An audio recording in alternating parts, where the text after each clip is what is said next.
کہ وہ اتنی بڑی شخصیت کہ جب وہ واضح فرماتے تھے سوائے احادیث کے کوئی بات نہیں، یعنی بچھاڑ احادیث کی، کہ محدث تھے وہ، بس زبان مبارک کی تھی تو احادیث ہی احادیث۔ شاید آپ میں سے کسی نے زیارت کی یا نہیں، شاید خلیفہ صاحب نے کی ہو، چہرہ مبارک، داڑھی مبارک، وہ تلے کی تاریں وہاں تک لمبی۔ کچھ لوگ بزرگ یہ کہتے ہیں جی ہم قادری ہیں، وہ قادری تھے، قادری تھے یا چشتی، ان بزرگوں کے ساتھ ان کا تعلق تھا۔ داڑھی مبارک کیا تھی، وہ ویسے ظاہر بھی اللہ تعالیٰ نے ان کو بہت نوازا تھا، بڑا قد، خوبصورت، باطن تو ان کا منور تھا۔ جو آدمی محدث ہے، اعلیٰ حضرت کے صاحبزادوں کا شاگرد ہے، اس کی بات کیا، وہ ان کی تعریف تو انہوں نے بھی کی ہے۔ جہاں سے علم بریلوی شریف سے چلا ہے وہاں پر یہ استاد رہے۔ تو تقریر کیا تھی کہ بس اس وقت تو اتنی سمجھ نہیں تھی، ابتدائی دور تھا، لیکن بے شمار باتیں میں نے، وہ فرماتے تھے ہم گول باغ میں رہتے ہیں، اس جگہ نام ہے گول باغ، گول باغ میں رہتے ہیں، لیکن ہمارا جو عقیدہ ہے مذہب ہے وہ گول مول نہیں ہے۔ ساری دنیا میں اس وقت وہاں نہیں تھا، تمام جتنے بھی مکاتب بے فکر کے علماء ہیں مرزائیوں کے خلاف اکٹھے ہو کر ایجوٹیشن چلایا انہوں نے، مرزائیوں کے خلاف، سوائے وہ فرمایا نہیں، ہم ان کے ساتھ وابیوں دیوبندیوں کے ساتھ شیعوں کے ساتھ مل کر مرزائیوں کا رد نہیں کرنا چاہتے، اکیلے علیحدہ رد کیا۔ اور یہ فرماتے تھے الکفر ملت وحدۃ، فرمایا یہ ایک ہی تھیلی کے ہیں چھٹے بٹے، سب ایک، وابی ہو، شیعہ ہو، دیوبندی ہو، مرزائی ہو، الکفر ملت وحدۃ، یہ ایک ہی تھیلی کے ہیں چھٹے بٹے، سب جتنے۔ اس خلیفہ صاحب کی بات سے میں نے بات کر دیا کہ یہ چیزیں واقعی بڑا میرے اوپر اللہ کا کرم ہے کہ بڑے بڑے اساتذہ جو ہیں محدثین ہیں، میں نے ان کے جوڑے سیدھے کیے۔ ایک اور بڑی شخصیت جو ان کے داماد تھے، حضرت علامہ قبلہ استاد غلام رسول صاحب رضوی رحمۃ اللہ تعالیٰ، جنہوں نے لاہور میں جامعہ نظامیہ بنایا ہے۔ اس فیلڈ کے لوگ جانتے ہیں، وہاں پر بدماشوں کا اڈا تھا، میں بھی ایک سال وہاں پر پڑھتا رہا۔ آج تو وہ بعد میں مفتی عبدالقیوم صاحب نے بڑی اس کی توسیع کی ہے، صاحبزادوں نے، اس ڈیٹیل میں نہیں جاتا ہوں کہ وہ کیسے وہاں پر گئے ہیں، ویسے مجھے ان سے اختلاف ہے مولانا عبدالقیوم صاحب سے، کیونکہ یہ استادوں کے شاگرد تھے، استاد ان کو چھوڑ کر آئے وہاں پڑھانے کے لیے، بعد میں وہاں قبضہ کرے، لمبی باتیں ہیں، میں اس طرف نہیں جاتا ہوں۔ بہرحال وہ بھی بخاری کے شارح ہیں، بخاری کے شارح، بخاری شریف پوری اس کی شرح جو ہے اردو میں آپ نے کی ہے، وہ بھی میرے استاد ہیں، میں نے ان سے کتابیں بھی پڑھی ہیں، اور جو حدیث پاک میں نے پڑھی ہے حاسطہ، وہ ساری میں نے ان سے پڑھی، اور کافی کتابوں پر، شاید یہاں پر میں بزرگوں سے واقف نہیں ہوں، ویسے تو میں ان سے خوف زدہ ہوں، لیکن کتنی بڑی شخصیت ہوں گے میں نہیں جانتا ہوں، لیکن یہ ہے کہ بڑی بڑی جو درسی کتابیں ہیں ان میں ایک مطول ہے، بڑی مشکل کتاب ہے علم بیان کے اندر، اس کے محشی ہیں عربی کے اندر، جو استاد مولانا غلام رسول صاحب ہیں رحمۃ اللہ علیہ، اور ان کے گھر میں کون تھا؟ محدث اعظم رحمۃ اللہ کی صاحبزادی، محدث اعظم رحمۃ اللہ علیہ کی صاحبزادی ان کے گھر تھی، جن کے صاحبزادے یہاں پر فضل رسول صاحب بڑے ہیں، وہ بھی آتے ہیں، ہاں جی، دوسرے فضل احمد صاحب جو قاضی صاحب کے پاس آتے ہیں، یہ ان کے صاحبزادے ہیں، میرے بڑے واقف ہیں، کیونکہ یہ چھوٹے تھے، میں عمر کے لحاظ سے بڑا تھا، تو ایسے وہ شخصیت، ان کے ساتھ میں نے ناشتہ بھی کیا، استاد جو ایک دفعہ میں کوٹلی سے گیا ہوا تھا ایک طالب علم کی سند کے لیے، اس کو ساتھ لے کر، تو اس استاد ابھی حدیث پاک میں شروع نہیں کی تھی، ناشتہ کرنے لگے، تو ہمارے لیے بھی ساتھ انہوں نے بٹھا کر جو ہے، یعنی یہ بھی بڑی ایک بات ہوتی ہے بزرگوں کے ساتھ، کوئی بھی بات تعلق بزرگوں کے ساتھ، بزرگوں کے جوڑے اٹھانے، اور کئی دفعہ ہمارے حضرت جو تھے وہ بھی بڑی عجیب شخصیت تھی، ان کے ساتھ ان کا تو بڑا کرم ہے کہ ہم خود انہوں نے پڑھایا، پیسے بھی دیے، کرائے بھی دیے، کپڑے جسم سے بعض دفعہ اتار کر دیے صاحب نے، کپڑے اتار کر، بلکہ ایک دفعہ بنگلہ مسجد سے کچھ کرتی میں آپ موجود تھے تو میں شاید بندیال سے گیا ہوا تھا، جب ملاقات کر کے مجھے رخصت کیا، میں تھوڑا سا ادھر آیا تو مجھے کرتا بھیجا انہوں نے، بتانے والے نے بتایا کہ اس وقت ان کے پاس کوئی کرتا پہننے کے لیے نہیں تھا، جو انہوں نے اپنا پہنا ہوا تھا چادر کر کے وہ آپ کو اتار کے بھیج دیا، اور اس کے شاید گواہ جو ہیں عینی مولانا الطاف صاحب ہیں جو کہ برمنگھم میں ہوتے ہیں، وہ اس کے اس چیز کے گواہ ہیں۔ تو بہرحال یہ بڑی ایک بات ہوتی ہے، اپنے بزرگوں کی مہربانی جو ہے یہ بڑی بات ہوتی ہے، ان کی بھی بڑی باتیں ہیں۔ ایک بات ویسے میں شاید آپ جانتے ہوں عرض کر دوں، جو کہ ہمیں قبلہ جناب حضرت علامہ پیر حبیب الرحمن محبوبی صاحب نے بھی دامت برکاتہ ملائے، انہوں نے بھی کئی دفعہ سنائی۔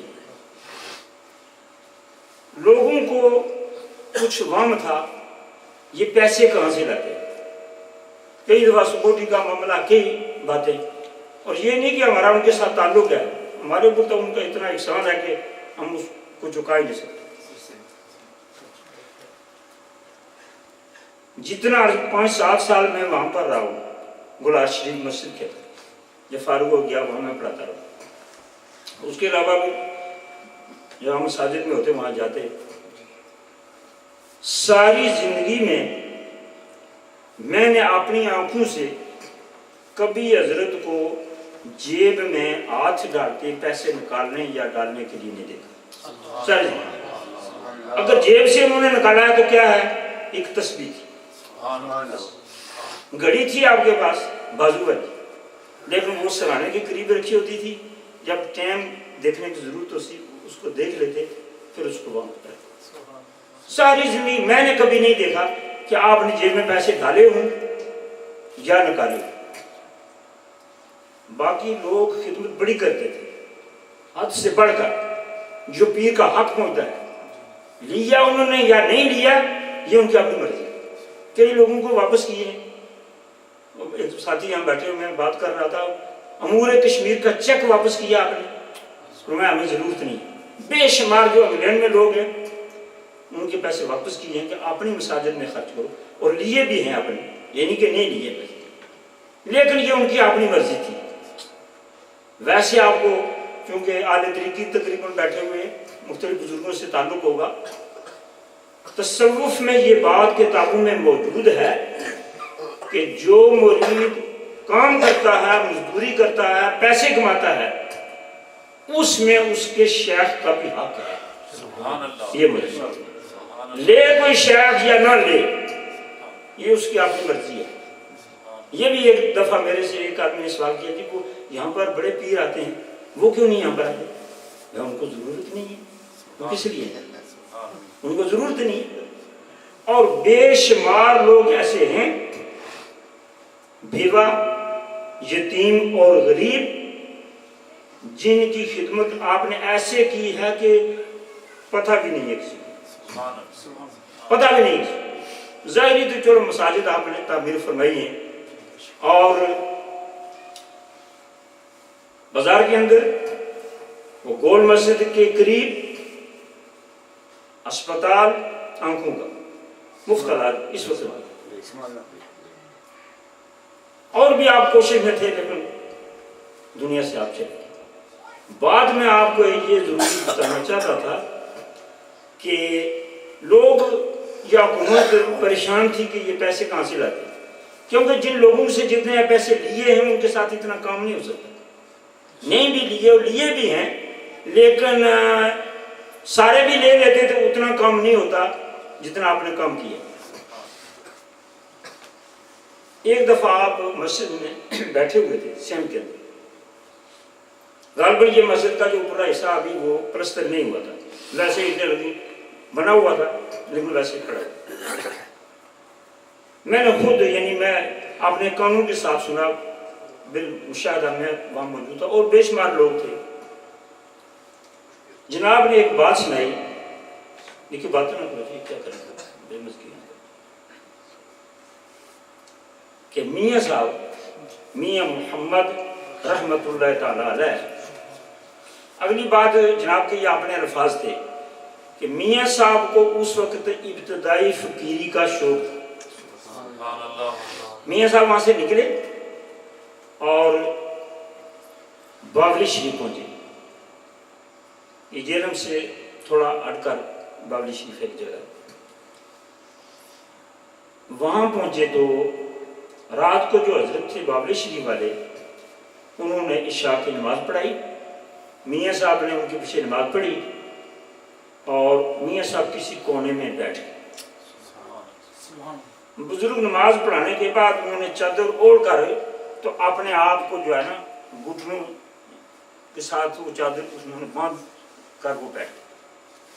بزرگ بیٹھ گئے مراقبے کے اندر اپنے آپ کو بندھا ہوا ہے, کپڑا اوپر کیا ہوا ہے, چہرہ ڈھانپا ہوا ہے, بیٹھ گئے.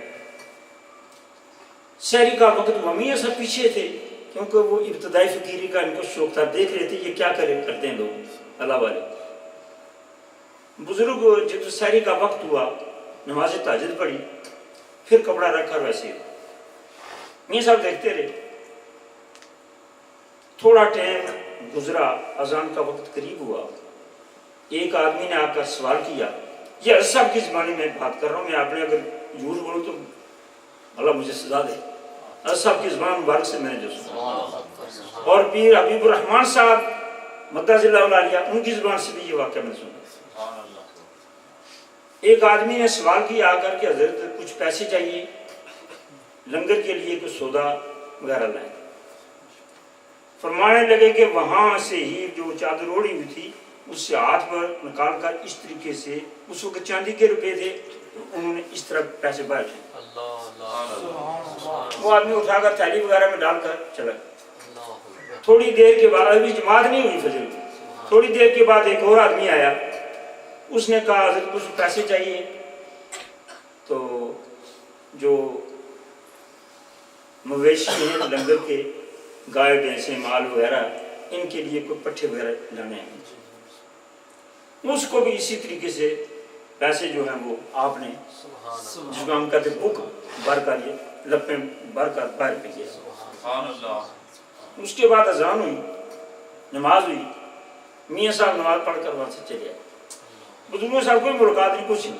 وہ دیکھنا چاہتے تھے کہ یہ کرتے کیا. یہ جناب کے الفاظ ہیں, ظاہر ہے کتاب میں ہے جو صاحب نے بیان فرمایا کوئی ویسی بات نہیں. اللہ تعالیٰ پر رحمت نازل فرمائے. جناب فرمانے لگے کہ پھر میاں صاحب فرماتے ہیں کہ وہ ٹائم میرے پر گیا جو تماشا وہاں پر دیکھا باولی شریف میں, فرمایا وہ ٹائم میرے اوپر بھی ہے.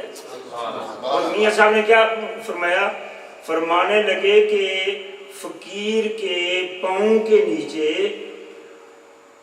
دریا کی نہریں چلتی ہیں سونے میں, سونے کی نہریں چلتی ہیں درویش کے پاؤں کے نیچے.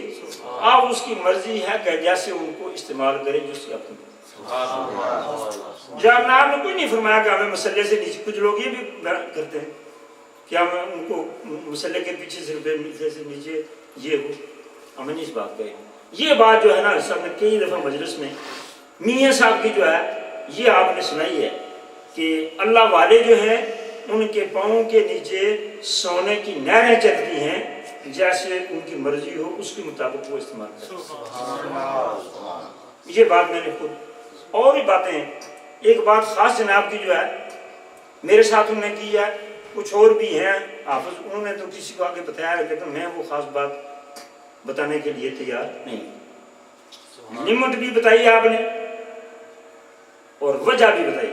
میرے ساتھ جناب نے خود بات کی کہ یہ پیسے کہاں سے آتے ہیں, لیکن میں وہ بتا نہیں سکتا. منع نہیں فرمایا انہوں نے, لیکن شاید وہ راز کی بات ہو تو میرا نقصان ہو. یہ میرے ساتھ جناب نے خود کلام کیا. ایک اور بھی حافظ ہیں بڑی کام میں رہتے ہیں, ان کو بھی اس بات کا میں ان کے ساتھ بھی افسانہ بات کی ہے. انہوں نے میرے ساتھ افسانہ بات کی, انہوں نے سمجھا شاید اس کو پتہ نہیں ہے. میں نے کہا ٹھیک ہے جو آپ کہہ رہے ہیں یہ بات ٹھیک ہے. میرے ساتھ جناب نے وجہ بھی بیان کی, یہ پیسے کہاں سے آتے ہیں, کیوں آتے ہیں. فرمایا فلاں وقت سے لے کر